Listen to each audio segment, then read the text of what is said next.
tauta ar Lietuva.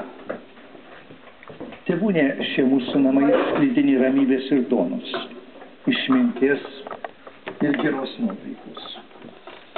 Šioje dvasinėje šviesoje širdingai sveikinu Lietuvą ir visus jos žmones. Sveiki sulaukę šventų kalėdų. Nuoširdžiai sveikinu Lietuvos vaikus, jų artimiausius, brangiausius ir mylimiausius žmonės. Linkiu, kad jūs visada gaubtų žmogiškoji šiluma, artumas ir pasitikėjimas, o su meile tariami žodžiai nuolat sklistų iš širdies į širdį, kad šventų kalėdų dvasia jūsų namuose ir šeimose būtų gyva kiekvieną dieną. Sveikinu visus, mažus ir didelius.